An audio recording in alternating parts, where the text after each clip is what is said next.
बिस्मिल्लाहिर्रहमानिर्रहीम। अस्सलाम वालेकुम। काफ़ी अरसे तक लाइव प्रोग्राम्स के सिलसिले से कट ऑफ रहने के बाद आज आप सबको लाइव विजया में खुशामदीद। आज हम बात करेंगे यूक्रेन रशिया कन्फ्लिक्ट पर।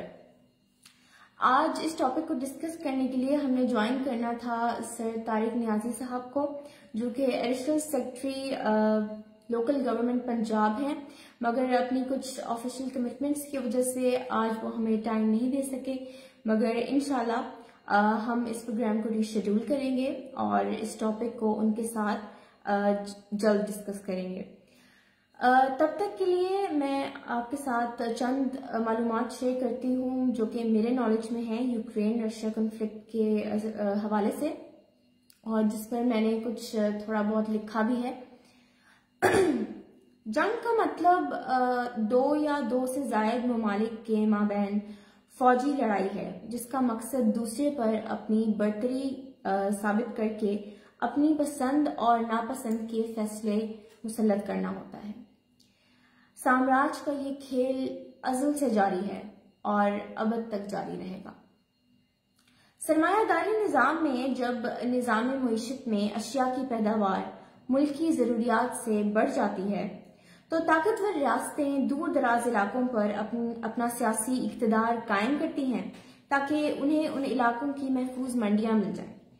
उसी को साम्राज्यत का नाम दिया जाता है, जिसके जरिए उस इलाके या वहां के वसाइल वहां की अवाम की मर्जी के बगैर इस्तेमाल में लाकर अपने बाशिंदों का मयार जिंदगी बेहतर बनाया जाता है।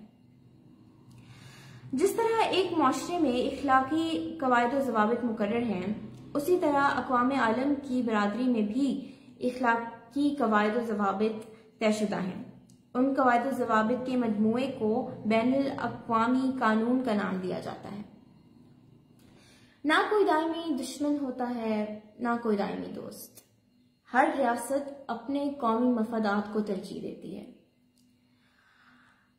यूक्रेन पर रशिया का हमला किसी मुल्क की कौमी खुदमुख्तारी और आलमी कानून की खिलाफ वर्जी के ज़ुम्रे में आता है, लेकिन सवाल यह है कि ये खिलाफ वर्जी की क्यों गई।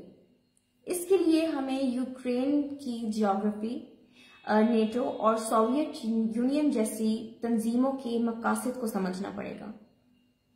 NATO, North Atlantic Treaty Organisation, दूसरी आलमी जंग के बाद 1949 में इस मकसद के साथ कायम की गई थी कि ये सोवियत यूनियन की यूरोप की जानिब तोसी के खतरे को रोकेगी।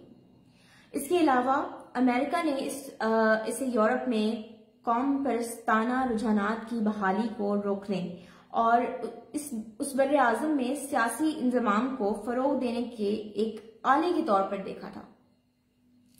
ताहम इस मगरबी दिफाई इत्तेहाद की जड़ें 1947 के फ्रांस और बरतानिया के उस डंकेर्क मुआहदे से जा मिलती हैं, जिसका इब्तिदाई मकसद जर्मनी के किसी मुमकिना हमले के सूरत में उसका मिलकर मुकाबला करना था।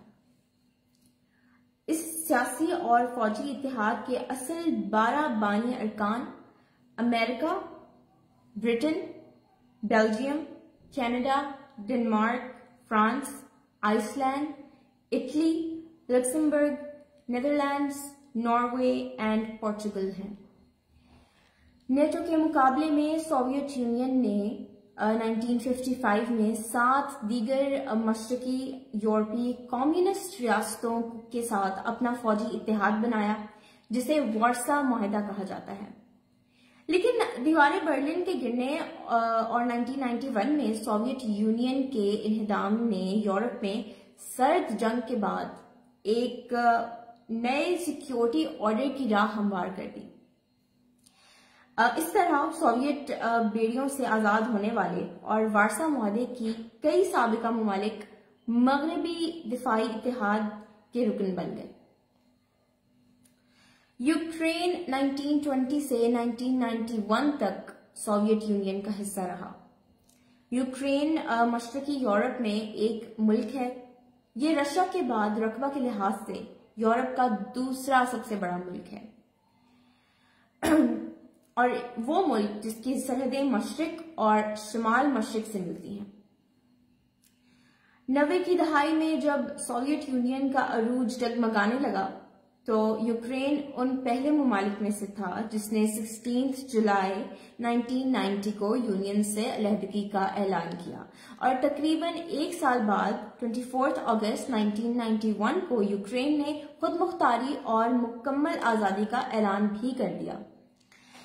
5 करोड़ पर मुश्तमिल एक ईसाई मजहब मुल्क यूक्रेन ने आज़ादी तो हासिल कर ली, लेकिन वहां मौजूद 17% रशियन आबादी समेत रशिया के लिए नरम गोशा रखने वाले दीगर प्रेशर ग्रुप्स और मगरिब की हिमायत करने वाले गिरोहों में तनाज़ात का आगाज हो गया।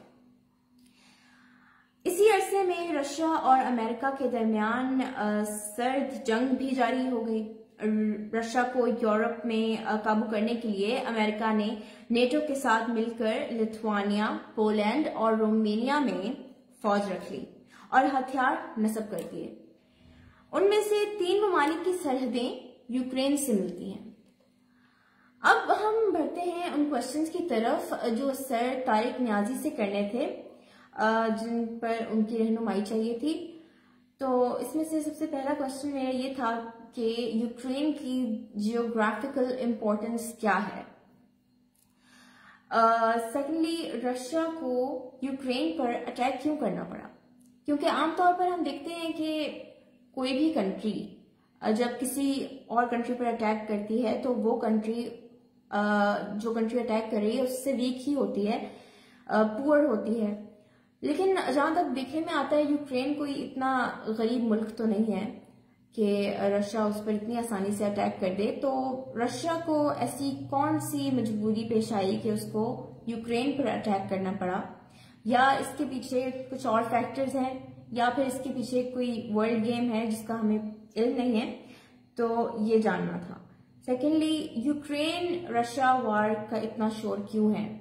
क्योंकि जंग तो दुनिया के और भी खित्तों में हो रही है, लेकिन अमेरिका एंड यूरोप ने इस कदर किसी के हक में आवाज बुलंद नहीं की जितना यूक्रेन के लिए की। हम देखते हैं कि यूक्रेन मसले पर इंडिया ने बहुत फायदा उठाया है और रशिया से सस्ता तेल वसूल किया है। तो पाकिस्तान को किस किस्म का किरदार अदा करना चाहिए इसमें? इस जंग से अमेरिका एंड यूरोप पर क्या असरात होंगे? माजी में फ्रांस और जर्मनी ने इराक पर हमले के मसले पर अमेरिका का साथ नहीं दिया था, लेकिन अब हम देख रहे हैं कि यूरोप बज़ाहिर वही करता चला जा रहा है जो अमेरिका कह रहा है। तो ऐसा क्यों है? अब इस जंग का इख्तिताम कब होगा और कैसे होगा, या इस जंग का अंजाम क्या होगा? इंशाल्लाह ये और इस तरह के और बहुत से सवालात का जवाब देने के लिए हम इस प्रोग्राम को शेड्यूल करेंगे सर तारिक नियाजी साहब के साथ, और वो हमें मजीद इस बारे में हमारे नॉलेज में इजाफा करेंगे। लेकिन तब तक के लिए अगर आप में से कोई भी इन सवालात के जवाब देने में इंटरेस्टेड है तो you all are most welcome in the comment section. आप अपने व्यूज शेयर कीजिए। जंग दुनिया के किसी भी हिस्से में हो रही हो, whether it's Ukraine, whether it's Palestine or any other country of the world, the war must end and peace must prevail. Thank you.